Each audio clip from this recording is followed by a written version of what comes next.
1, 2, 3, 4.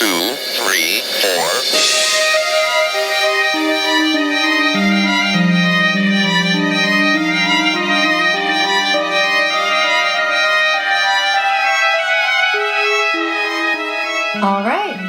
Hi, guys. I'm Marie. And I'm Maddie. And we are here recording another episode for you guys. Yes. Yay.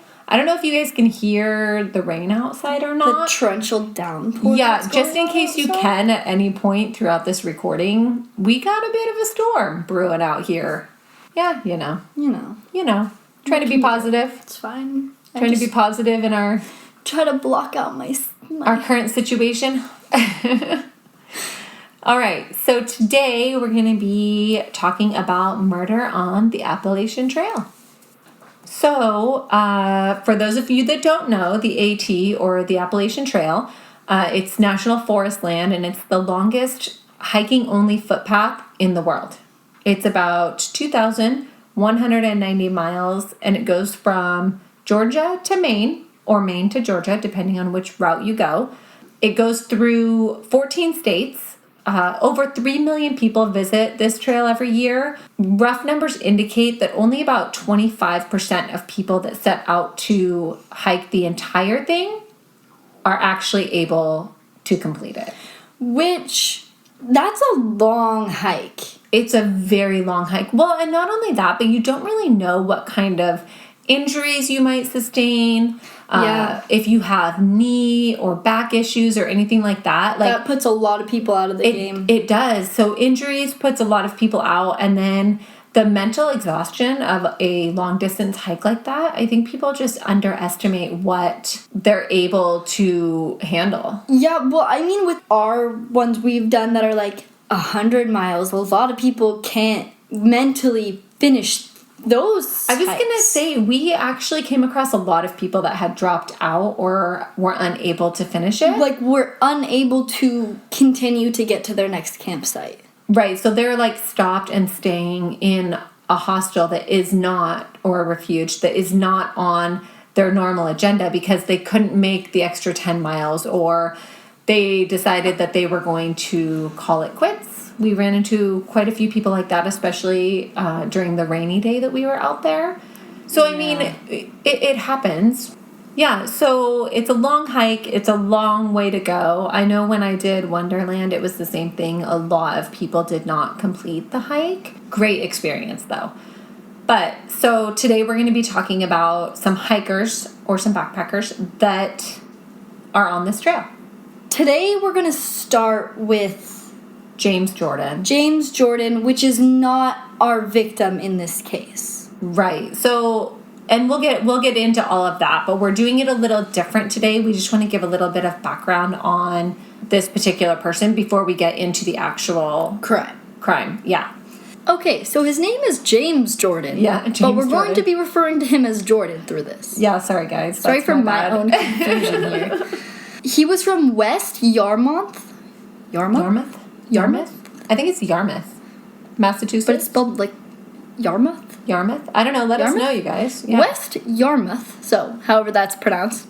He was hiking with his dog Felicia, but he was not an actual Appalachian Trail hiker. Right. So this is something that is widely misreported. He was not out there hiking the trail. That he was not a backpacker hiking the Appalachian Trail.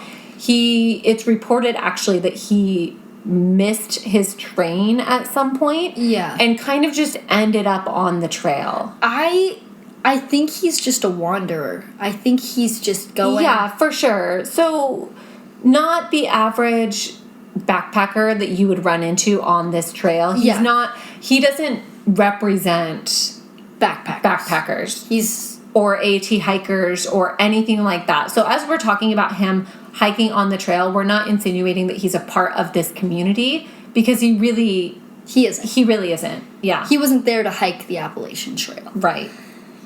So Jordan had given himself the trail name Sovereign. Yeah, this really annoys me. I don't like when people give themselves nicknames. Well, everybody has trail names out on these long distance hikes. Usually your trail name is given to you by the people around you, by the people who hike with you. Like if you're a really messy campsite person, they might call you yard sale. So people come up with these names for you. He actually gave himself this name, which means supreme ruler or possessing an ultimate power. Good. So Good. That's just what I want to... Well done, Jordan. Well done. So that's the name that he gave himself, not that other people gave him.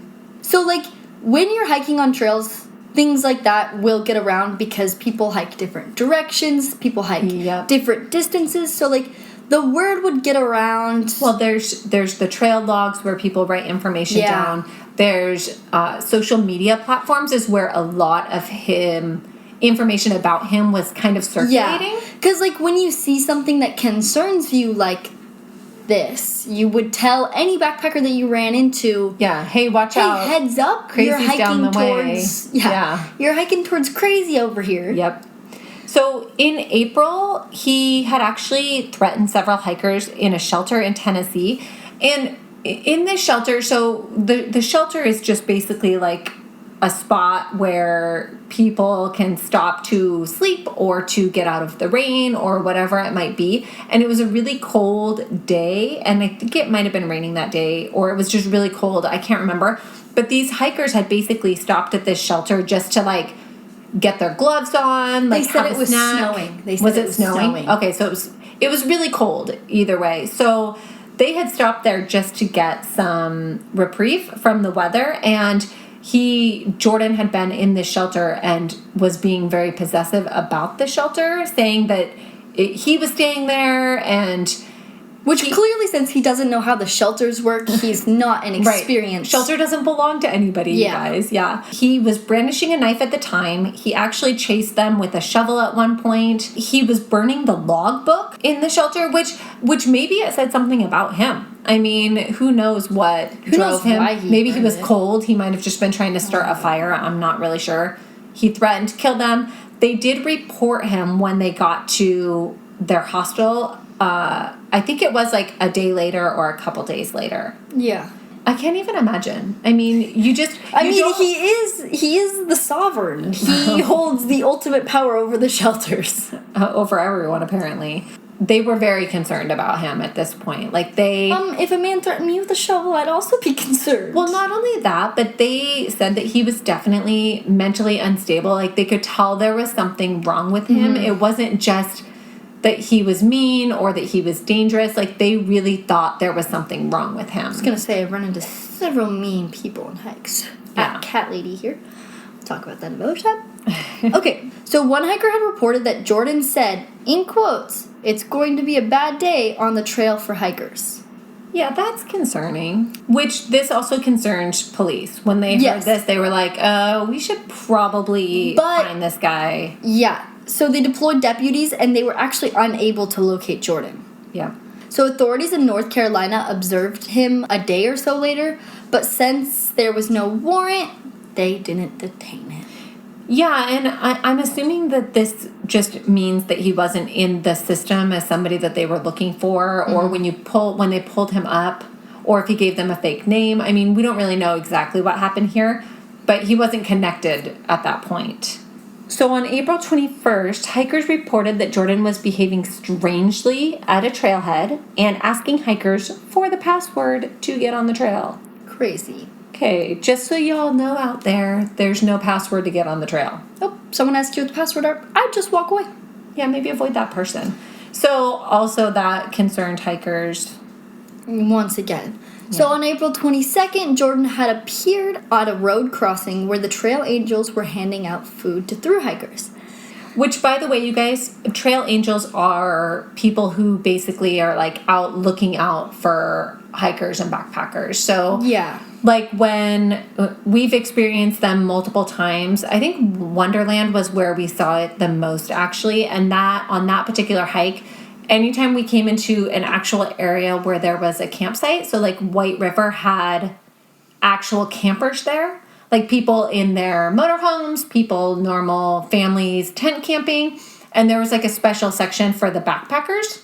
It's kind of a crappy section, but there was like a special section for the backpackers, and people would come through that area. People brought us food, and they brought us beers, and they came through and just provided stuff for us. And that was something that they enjoyed doing. They wanted to hear about our hike. Just really nice people out looking out for hikers. So that's kind of what a trail angel is.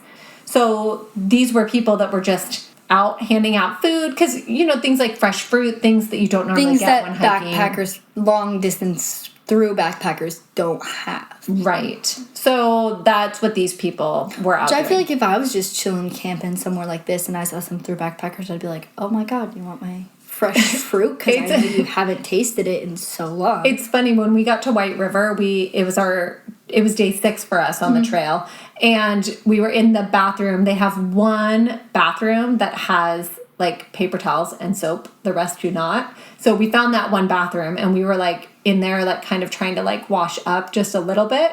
And this lady came in, she had a motorhome there, and she was like, oh, what are you guys doing? And I was like, oh, sorry, we're just trying to clean up a little bit. She's like, oh, are you guys staying here? And we're like, oh, we're hiking the whole Wonderland loop. We're on day 6. And she was like, oh my gosh, do you guys need to take a shower? Do you want to come I'll make you breakfast. Do you want to come take a shower? Like, too bad I'm just too afraid of people to ever step in foot in someone's camper and take a shower. Well, if we hadn't been already, like, we were already packed up and getting ready to head out on the trail. If we hadn't been, we might have been like, maybe we should. Maybe. But super nice people that we ran into there. But so anyway, he initiated a verbal argument with one of the backpackers who alerted authorities. Right. So through this whole process, backpackers are calling the police. They are alerting people that things are going on. They're mostly, though, talking about it online and through their own communication. Yeah, they're mainly warning other backpackers, like... Right, and I think part of that, too, is you're constantly moving, right? Like, it's hard to report things to police when you don't even know what county you're in half the time while you're backpacking and stuff. He was apprehended with a fake ID, marijuana, and other drug paraphernalia. Marijuana is legal in Tennessee, though. Yes, it is. He was also carrying a 17-inch knife. Okay, which... 17 inches? That's a really big knife. And this is why... people have called it a machete that he was carrying around. And at one point, somebody said, 100% he had a machete and the police took it away from him. Other people say it was never a machete. It was just a really long knife. We weren't there. We didn't see it. We haven't seen pictures of it. But it's either a really long knife or it's a machete. The police report says it's a knife, though. I think they'd call a machete a knife, though, wouldn't they, in a police report? I don't know. I mean, I don't know. But I think I think that the knives that I carry when I backpack, which is like, how big is that? I don't know. It's pretty small, though. But the big one, the big. Yeah, but it's still pretty small. Yeah, but I'd consider that a big knife. Like that's it is considered a big knife. I got detained at an airport because I had that knife on me. Like 4 inches is considered a deadly weapon, so 17-inch knife while backpacking, it's out of place. It doesn't. You don't need that. It doesn't belong. There's no reason you need a 17-inch knife. Yeah, Madison carries my old knife that I used to carry around, which, by the way, I did not realize I had it in my purse when I got on the airplane. And side note, I made it from here to my destination, SeaTac, with the knife in my purse, and then I actually got popped for it on my way back. And I was detained. Good job to the Las Vegas airport, because clearly they're doing something better than SeaTac. They were able to see my knife. But I almost missed my flight. It was very stressful. I was walked with no shoes and nothing, like, into, like, a separate area. It was bad. It was really... I'm sure I'm on some sort of no-fly list for it. I don't know. But so according to Tennessee's TCA, which is basically their statutory law, so in Washington it's RCW for Revised Code of Washington. In Tennessee it's TCA. So it's basically like just their laws. Yeah. It is legal to own almost any kind of knife. So Tennessee has not placed any restrictions on the possession or sale of any style or type of knife, which is crazy. Moreover, a person is permitted to carry a knife open or concealed. So they can just be walking around with it in their hand, or they can have it concealed in their bag. There's no restrictions on that either way. At one time, automatic knives were prohibited. So, like, switchblades, right? Like, Wait, switchblades aren't illegal in Tennessee? No, they're not. They used to be. Okay, so let's go to Tennessee and buy some switchblades? No, let's not. I want So, Madison wants to have fun with switchblades. That at one time they were illegal, but that was repealed in 2014. So they're actually legal to own, buy, or sell. Here, we're not allowed to have switchblades. They're actually illegal. I know. So also, formerly under Tennessee law, it was illegal to carry a knife with a blade more than 4 inches in length. But in July of 2014, even that restriction was lifted. So no longer illegal. Washington has the same law, except with the switchblades. They're illegal here. So none of the hikers wanted to press charges or testify in court. So he was only arrested for the fake ID. Right, or only charged for the fake ID. So this is kind of understandable to a degree, right? These people are backpacking, they're traveling, they're moving. They don't live in this area. They don't live in this area. So if they say, yeah, I want to press charges, then they have to come back to possibly testify, or they have to stop and fill out paperwork. You know, like there's more that goes into this. So we don't know exactly what the situation here was. Also, the whole, do you want to be a victim? Right, which is actually a question that police ask when they're like, do you want to be a victim? Like, no, I don't want to be a victim. My instinct would be to say no, because of the phrasing of that, I feel like.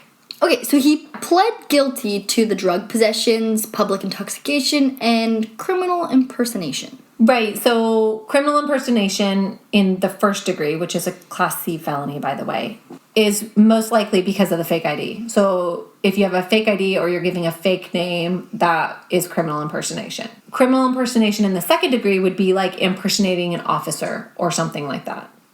Okay. So this is just in the first degree, which is a lesser charge. But if you just lie about your name to a police officer? Yep, that's criminal impersonation. Yeah. I've seen that on Cops a lot. Yeah, you do see it on Cops a lot, yeah. So don't lie to the cops. Don't give fake names, you know. Either way, he walks free on probation after paying a fine. And he was also ordered to stay off the trail, which we can tell you right now. Didn't happen. He does not do. Come on, Jordan. So on May 2nd, in Tennessee, a hiker recognized Jordan from his mugshot. Mm-hmm. Which had been widely circulated, yes, especially in that area. Yep. The hikers had all been circulating it. Well, you want to watch out for your fellow backpackers. Yeah, for sure. He invited him to dinner with the intention of getting him off the trail. At dinner, Jordan told him the mountain people, which is what he called the hikers. Yeah. Okay, Jordan. That they were being threatened and that he was remaining on the trail to protect them. Right, so this guy, he is concerned about Jordan. He feels like he's a danger to hikers on the trail. So he's trying to maybe establish a rapport, trying to figure out how to get this guy off the trail. Something. Yeah, something, which is, I think, and really what is he brave. protecting them from, himself? Spoiler alert. So Jordan said that he had family in Maryland and he offered to buy him a bus ticket there. The two men, along with Jordan's dog, traveled 90 miles to put him on the bus. So this is May 3rd now. So on May 3rd, Jordan and his dog, who's wearing a service animal harness, by the way. Which... I wonder what kind of service animal he was. Yeah. Probably not a service animal. I mean, I don't know. Jordan and his dog board the bus, but they got off at the next stop. Of course they did. He did not take the bus to Maryland. I really wish he had. But on May 5th, backpackers reported more encounters with Jordan. It had now been 6 weeks of backpackers complaining about this man. They had taken to social media. The police had been put on notice.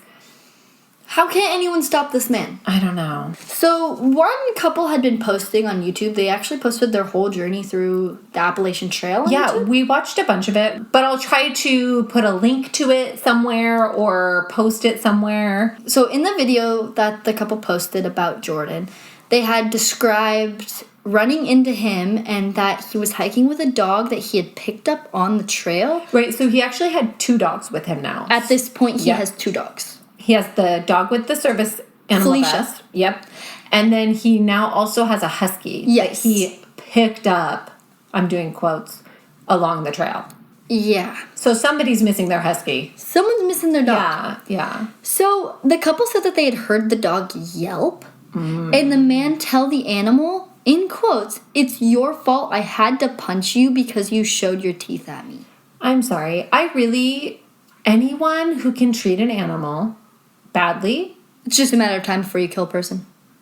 and that's kind of what this couple said. They're like, anybody who can treat an animal like that, it's just a matter of time before it escalates or before something worse happens. Yeah. Also, they described that he had threatened to rip the dog's legs off and eat them. Yeah, you guys, I literally can't handle this. Like I don't even know. I can't even imagine hearing that. Jordan had also told this couple that he was off his meds. Yeah, so they had definitely gotten the impression that there was something off about Jordan. Which everyone had Which on this trail. Everybody has. But they had expressed in the video, like, they were concerned about him. Like, they hoped that he got help. They were concerned about him interacting with other hikers. He was very obviously disturbed at this point. And this is what, May 10th? So now we're going to talk about, so that's Jordan, basically. That's Jordan. That's That's Jordan. the crazy man of this case. And that's the events leading up to the incident. Who's there? Who's there? Come here. What are you doing? You're not supposed to be down here. Mommy and Maddie are recording. Do you see our red light on? Yeah. Yeah.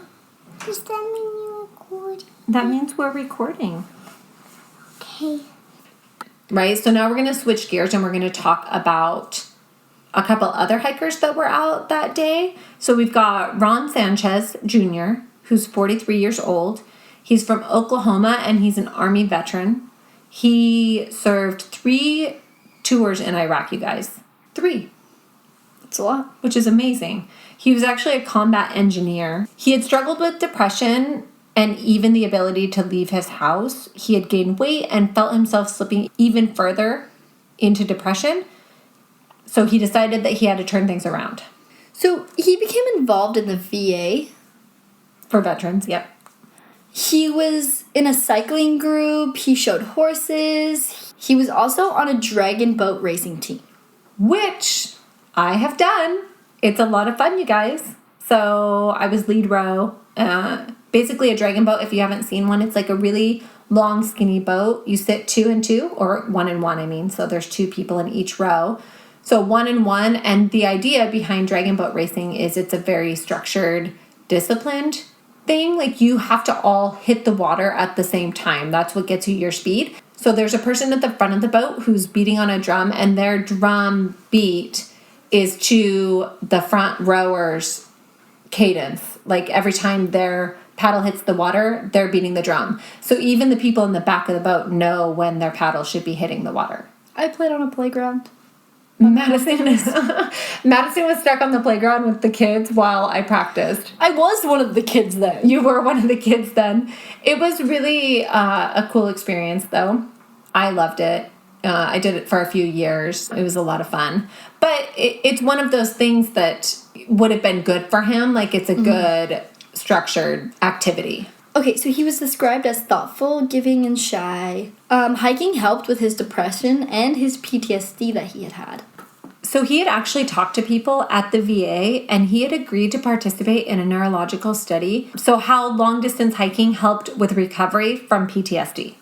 So he was very clear with his friends and family that completing the Appalachian Trail would be a culminating point for him. Like, he thought this was a very important thing for him to do.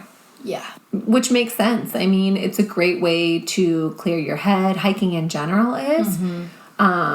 And if you're dealing with depression and you're dealing with PTSD, you're dealing with these other things, I could see how it would definitely for sure. feel like the right thing to do. He had also told his friends that he was going on this journey to find himself again. So Ron's trail name was actually Stronghold, which he was quite uncomfortable with. He actually thought his trail name should be The Engineer because he thought it was unassuming, basic and true. He had made some of his own gear. Like, he just kind of felt like it fit him.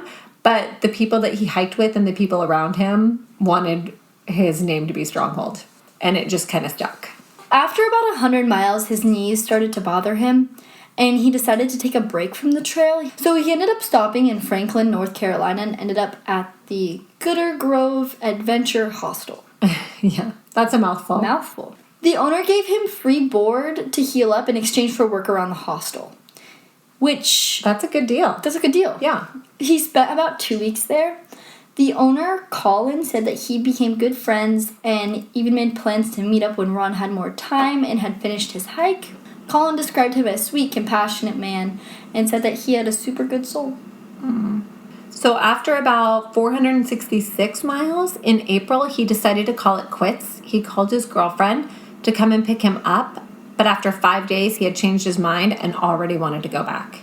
And I think that happens to a lot of people. Like, the call of the trail just, like, makes you want to go back, especially if you haven't completed it. I think it's even worse. So Kirby Morrill is 28 years old. She is described as tough and tenacious. She is kind. She actually played rugby for her college team. Kirby had hiked 552 miles in 6 weeks.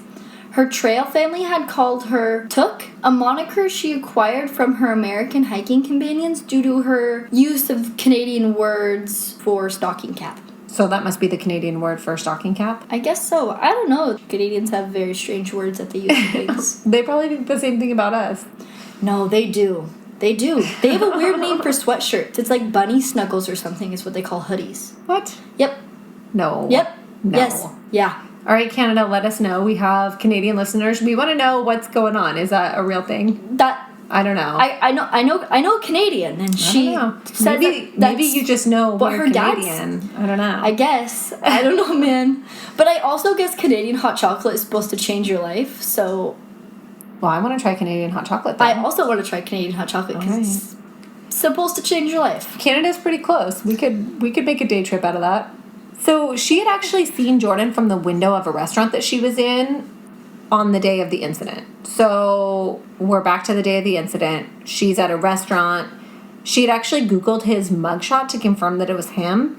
And she wrote in the trail registry at the Greasy Spoon, I totally just saw Sovereign heading NOBO from the window here. Beware, guys. But after a few hours on the trail, she had actually caught up to him and she decided to go full Canadian on him. Which I'm using quotes again. Okay, so as she went full Canadian on him, which I've never heard that before. Never heard that phrase before, but I might have to use it now. I know. As she went full Canadian on him, she began pouring on pleasantries and petting his dog. And even petted his dog. For our Canadian listeners, can we use that term if we're not Canadian? Like, the next time I have to be nice to somebody, can I say I'm going to go full Canadian on them? Can I do that? When you have to kill someone with kindness? Yeah, can you guys give us permission to use that? Because we want to start using that. I really like that term. Going full Canadian on them. Okay. Yeah. She even sent a message to her husband saying that Jordan was nearby. So, like... Yeah, warning. So you guys, this is what he sent back, which I can't. So he texted her back saying, run away, have fun, please don't get murdered. He admits now that that may have been a poor choice of words. Which, you guys, so I know that when we are out hiking and we try to keep the people that we're communicating with back home, like, aware of what's going on, you do. You tell them stories, you tell them about things that are happening. And I know for our family, it's really hard for them when we are out hiking and they have no control over protecting us or helping us or anything like that. So I'm sure he's not super concerned at this point, but he's just like, okay, well, be careful. He's joking around with her. Run away. Like, don't get murdered. Poor choice of words. I actually think I've gotten the don't get murdered message before while I'm out hiking. So Ron had messaged his girlfriend about the birds singing that morning. Okay, so then he seemed to think that the birds were singing, drink your tea, drink your tea. I'm wondering if he was drinking tea while he was, like, listening to them, and that's why he could hear, like, that's what he heard. Yeah. Drink your tea. Like, I don't even know. I think that's cute, though. But she said that he seemed so happy to be out on the trail. Yeah, I think he was really happy to be back on the trail. I think he was feeling really good about his journey at this point. He seemed in good spirits. So the area of the trail that we're on here is kind of a more rural area. They're all just kind of like hiking together, I think. And we could be wrong about that. I know they end up at the same campsite. So when they encounter Jordan on the trail, he is acting disturbed, is how they put it. He's playing his guitar and he's singing, which I've seen people do. But they could tell that something was wrong with him at this point. Later that evening, after the four had set up their camp, Jordan had showed up at their camp and built an enclave for himself by stringing dental floss between spindly trees and strewing his belongings across the bank of the river. Yeah, so the only thing I can think of here is maybe, besides the fact that there's something going on that's not quite right, but maybe he was stringing up the dental floss to try to hang up his clothes to dry or wash or something. I mean, why dental floss? Maybe it's all he had. I mean, I don't know. It's a weird thing to do. It's a weird situation. We're not really sure. But later that night, all four hikers were in their tents, and Jordan started threatening to pour gasoline on their tents and light them on fire. You guys, I cannot imagine being in my tent alone and have somebody outside my tent threatening to light it on fire. You don't know if he has gasoline. Like, you don't know what he actually has at this point. Yeah, he's threatening to light them on fire. And terrified, as they should be. As they should be. They scramble to try and pack their stuff out. And, so I think at this point they're like, maybe we should move to a new location. Like, let's pack up our stuff. Even if it's the middle of the night, in that case, I would get up and I would. Yeah, I mean, I've packed up and moved in the middle of the night because something was unsettling. So, I mean, it does happen. It's hard to do. It's not fun to do. And you kind of just, like, hope for the best and that you get everything as much together as you can without losing anything. But it does happen. So Jordan pulls out a knife and chases two of them. So a man and a woman, and they take off running. Yeah. When Jordan pulls out the knife. Which is understandable. Understandable. So they were able to elude him. They ran. He was not able to find them. So he comes back to the campsite and begins arguing with Ron, who's one of the remaining hikers. So now we've got Kirby and Ron left at the campsite. He begins arguing with Ron, who actually, at some point during this altercation, he makes an emergency or sends out an emergency signal from his phone. So he sends out an emergency signal. Ron is arguing with Jordan, and Jordan just starts stabbing him. While Kirby's like watching in horror, she takes off running. And Jordan is just chasing after her with a knife. Gosh, so terrifying. It's so terrifying. So as she tired, he gained on her. It's very unfortunate because when you do a long distance, like they have hiked over 500 miles. Like, well, not only that, but it's dark. You're running through the woods. You're scared. You're adrenaline. I mean, who knows? So she turned to face him and raised her arms in surrender, and he began stabbing her. So she fell to the ground and was able to play dead, actually. Genius. So she plays dead. And Jordan and his dog leave. Well, Jordan wanders off to go find his dog. Yeah. So smart. Good job. Imagine the pain that you're in after you've been stabbed a bunch of times. Like, I don't even know how you can lay still enough to play dead. Like, I'm always in awe when I hear that people are able to pull this off because I don't even know how you stop yourself from screaming. You know what I mean? Maybe? Yeah, maybe. It has to be. It's got to be. I feel like that'd be the only thing to be able to stop that amount of pain. So after Jordan left, she started basically like running down the trail. She had to cross creeks. She's running. There's switchbacks. She's cradling her arm because she can barely move it because of a bad laceration there. She's bleeding from her face. Crazy. It's awful. And she's doing this for like 6 miles. Yeah, so from where she starts running to where she's able to call for help is 6 miles away. In the dark, being stabbed. After being stabbed multiple times, you don't even know if you're going to survive at this point. She does run into 2 backpackers who help her get the rest of the way down the trail. I'm not sure at what point she runs into the backpackers, but they do help her down the trail. And this is very early morning at this point. Yeah. Like 2 o'clock in the morning or something. Yeah, so Jordan had made his way back down the trail and was approaching another pair of backpackers who were sleeping in their tents. Oh my gosh. He was shouting and yelling that he needed a flashlight, and they were so disturbed by this that they didn't get out of their tents. Yeah. Which is smart. Which paid off because he did leave them alone, or he wandered off at that point. So at 2:21 a.m., the International Emergency Response Coordination Center contacted 911 and informed them that they had received an SOS from a hiker. So this is the SOS that Ron Had sent set out. Yeah. On his phone. Around 2:30 a.m., 2 hikers called 911 saying that they had been chased by a man with a machete. So I'm assuming this is the 2 original that fled the scene, would be my guess. And then at 3:12 is when Kirby was able to call 911. So at 6:14 a.m., police arrived at the campsite. Police were able to find the campsite using the SOS signal that Ron had sent out from his phone. Unfortunately, by the time that police had arrived at the campsite, Ron had already passed away. Yeah. Oh, you guys, it's so sad. So Jordan's dog was there at the campsite and led police to him, actually. Yeah, thanks for that. Felicia? Is that the Felicia. dog's name? Yep. Yeah. Thanks, Felicia.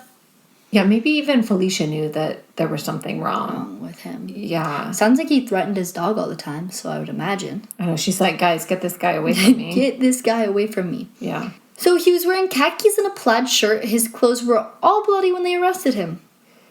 Think you're guilty. Yep. So campers had even said that they'd been woken up by police in the early morning who were looking for more possible victims. So at this point, they've received Multiple 911 calls. They've already found SOS. one body. They had an SOS. Yeah. So They have a woman that's been stabbed multiple times. Yep. So they're thinking, we Who might have knows? more victims out here. Like, they didn't even know at that point. But can you imagine being woken up in the early morning by police while out in the woods? In the middle of the woods. Yeah, that would be so traumatizing. This is honestly like things like this. This is why when we go backpacking and stuff, I'm not afraid of the animals. I'm not afraid of that. I'm afraid of the other people. Yeah. And we will, again, emphasize that this is rare. This is not...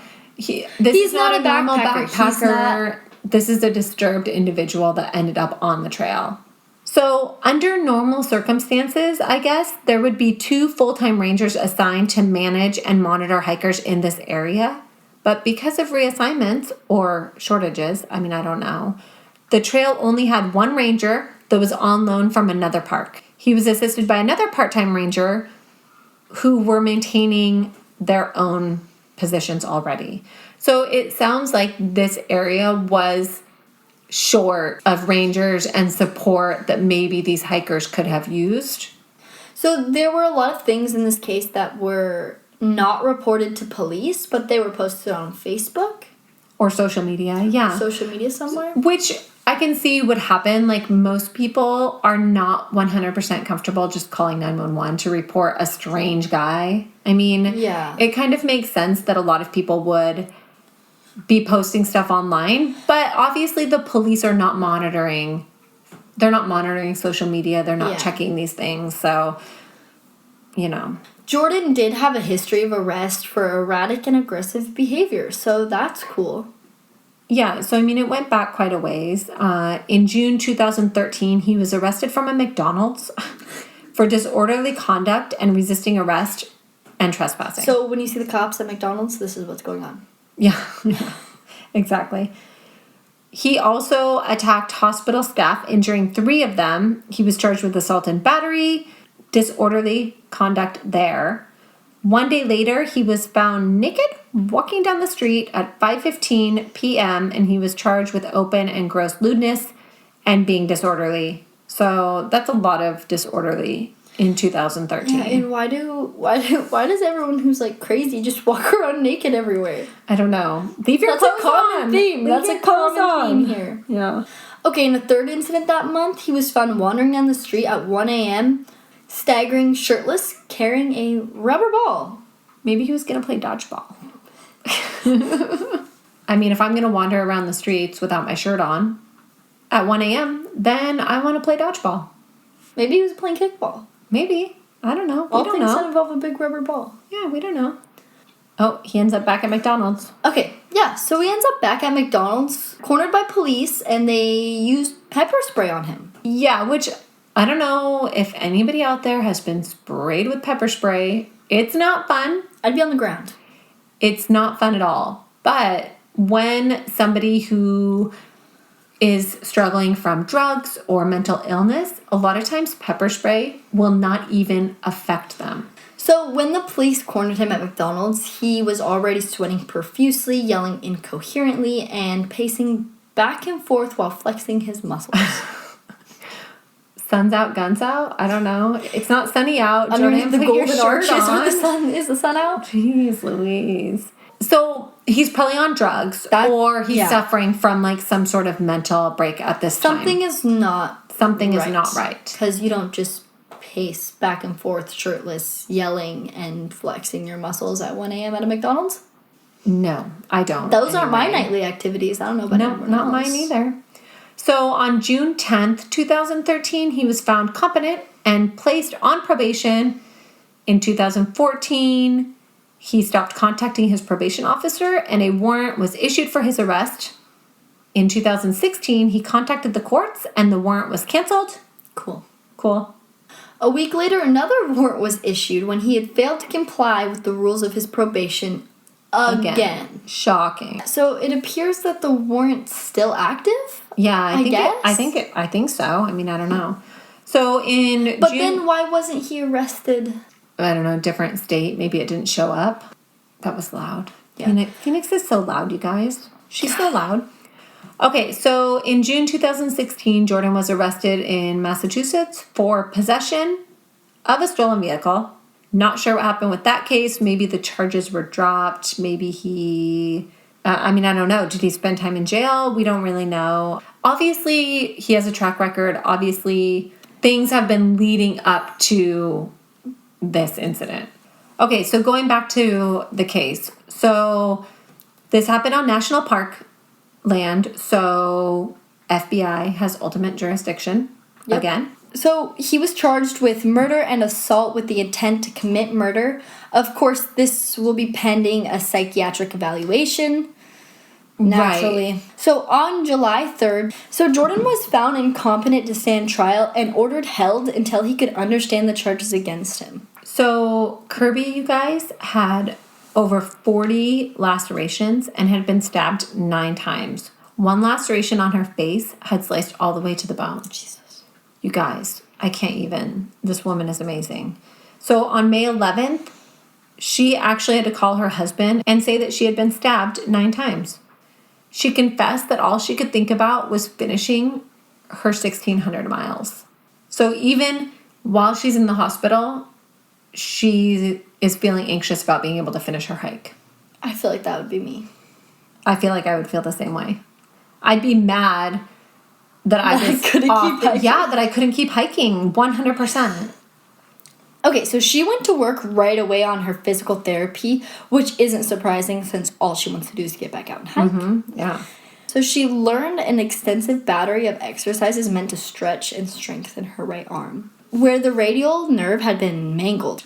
So at one point, a wound on her left leg became infected and badly abscessed. Rough. She just had it rough. This was a lot. This would have been a lot of work for her to get back into hiking shape, just normal life shape, not to mention the mental toll that this would have taken. I know. And Ron, the fact that he lost his life out there, I just... incredibly sad. It's so sad. On September 10th, 4 months later, she would summit Maine's Mount Katahdin, which is incredible. Yeah, after being stabbed 9 times? Yeah. She said, I am statistically more likely to die in a car crash than I am on the trail. It's just pretty bad luck, a complete fluke really, that I got stabbed. What an incredible way to look at it. Yeah. I mean, that's just incredible. Someone said in quotes, Ron was a hero in war. He was a hero at the VA and he died a hero on the trail. Yeah. I mean, I think Ron is just one of those people who was so loved by everybody that came in contact with him. I mean, he was a fighter. He was always helping. He was always trying to do what was best for everybody. So sad about Ron. We're so happy that Kirby pulled through and it sounds like doing better. Like she's trying to put her life back together. Yeah. Which I think is incredible. But yeah, we're just so sad that Ron had to lose his life. There have been people killed on the trail before. This is not the first, but it's still a very small percentage. We are actually going to do another case on the Appalachian Trail. On the Appalachian Trail in general, and on another case on the Appalachian Trail. So we're excited to revisit that. But like Kirby said, you have a better chance of dying in a car accident. It's true. It's true. It really is true. Yeah. So, yeah, that's the story of the Appalachian Trail murder. Yeah. So just stay safe out there when you hike. Take care of each other. Take care of each other. Watch out for people. Yep. And, animals, I guess, too. Sometimes they... I'm not scared of animals at all, though. But, yeah, thanks for listening. Thanks for last week. Thank you, everybody who mentioned us in their stories. And thank you very much. Yeah, thank you so much. And for reviews, we got another good review. We love you guys. Thank you so much. We appreciate you. Here? I did not say to come here. Mommy and Maddie are just wrapping up. We're just doing the end of our podcast. Do you want to tell everybody something? What do you want to say? Stay safe, everyone. Perfect. That was good. All right. Okay, so let Mommy and Maddie just wrap up our goodbye on here, and then we're coming up, okay? Yes, you want to say goodbye? Okay. So, yeah. Thanks again, you guys. And thanks for listening. Yeah. We love hearing from you guys. So, have a safe week. Stay in quarantine. Stay in quarantine if you're supposed to. We don't know. Or don't. Your call. But, yeah. We'll see you next week. Bye. Bye, guys.